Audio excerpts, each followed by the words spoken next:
मंत्रालयामध्ये दोन्ही उपमुख्यमंत्री आणि सर्व कॅबिनेट मंत्री तसंच राज्यमंत्र्यांच्या कार्यालयामध्ये आणि शासकीय निवासस्थानी सुद्धा जी वृत्तपत्र छापील वृत्तपत्र रोज टाकली जातात 1 सप्टेंबर पासून बंद करण्याचा निर्णय राज्य शासनाने घेतलाय।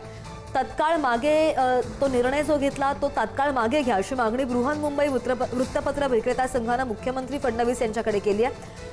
नवीन शासन निर्णयानुसार यापुढे फक्त मुख्यमंत्री कार्यालयात आणि वर्षा निवासस्थानी मात्र छापील वृत्तपत्र टाकली जातील। मुख्यमंत्री वगळता उपमुख्यमंत्री, मंत्री आणि राज्यमंत्री यांच्या मंत्रालयातील कार्यालयांसह निवासस्थानी छापील वृत्तपत्र आणि नियतकालिकांचा पुरवठा 1 सप्टेंबर पासून बंद केला जाईल। त्यांनी यापुढे वृत्तपत्र ऑनलाईन वाचणे अपेक्षित आहे। उपमुख्यमंत्री, मंत्री आणि राज्यमंत्र्यांनी यापुढे वृत्तपत्रांचे, मासिक पक्षिकांचे डिजिटल सबस्क्रिप्शन घ्यावं आणि त्यासाठीच्या बिलांचा खर्च संबंधित विभागांनी त्यांच्या कार्यालयीन खर्च या लेखा शीर्षाखाली उपलब्ध निधीमधून भागवायचा आहे। सामान्य प्रशासन विभाग फक्त मुख्यमंत्र्यांच्या घरी आणि कार्यालयात टाकण्यात येणाऱ्या छापील वृत्तपत्रांचे बिल देईल। या संदर्भात आणखी सविस्तर जाणून घेऊयात। आमचे प्रतिनिधी पंकज दळवी आपल्या सोबत आहेत। पंकज, काय निर्णय घेण्यात आलेला आहे आणि या निर्णयामागची कारणं काय समोर आलेली आहेत? आता जी आपण सविस्तर माहिती गेली तोच महत्त्वाचा निर्णय जो आहे तो घेण्यात आलेला आहे। महाराष्ट्र मुंबईमध्ये मंत्रालय असेल, त्याच्यानंतर वेगवेगळ्या मंत्र्यांचे, राज्यमंत्र्यांचे बंगले, निवासस्थान याच्यावरती सर्व मुंबईतली प्रथम फ्रंटलाईनची आणि सर्व वर्तमानपत्र, नियतकालिक, साप्ताहिक, मासिक हे त्यांच्याकडे येत असतात आणि त्या संपूर्ण या येणाऱ्या वर्तमानपत्रांचा आणि इतर प्रकाशनाचा खर्च जो आहे तो सामान्य प्रशासनातर्फे केला जायचा।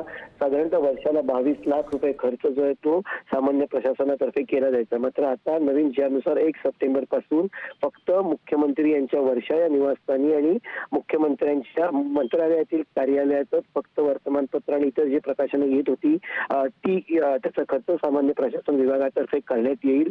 बाकी इतर खर्च जो आहे तो डिजिटल स्वरूपात करण्यात यावा, म्हणजेच छापील वर्तमानपत्र न मागवता तुम्ही त्याची डिजिटल एडिशन मागवावी आणि त्याच्यासाठी जो सबस्क्रिप्शनची अमाऊंट असते ती रक्कम त्या विभागाच्या कार्यालयीन खर्चात दाखवण्यात यावी। म्हणजे जर का आपण कृषी विभाग म्हटलं तर कृषी विभागाने जर का सबस्क्रिप्शन घेतलं तर जो महिन्याचा कृषी विभागाच्या मंत्र्यांच्या कार्यालयाचा खर्च असतो त्या सबस्क्रिप्शनचा खर्च दाखवण्यात यावा असा निर्णय घेण्यात आलेला आहे। अर्थात वृत्तपत्र बृहन्मुंबई वृत्तपत्र विक्रेते जी महासंघ आहे त्यांनी याला निश्चितच विरोध केलेला आहे, कारण फार मोठं वर्तमानपत्रांचं डिस्ट्रीब्युशन जे आहे त्याच्यावरती परिणाम होईल। मोठ्या संख्येने वर्तमानपत्र जात असतात।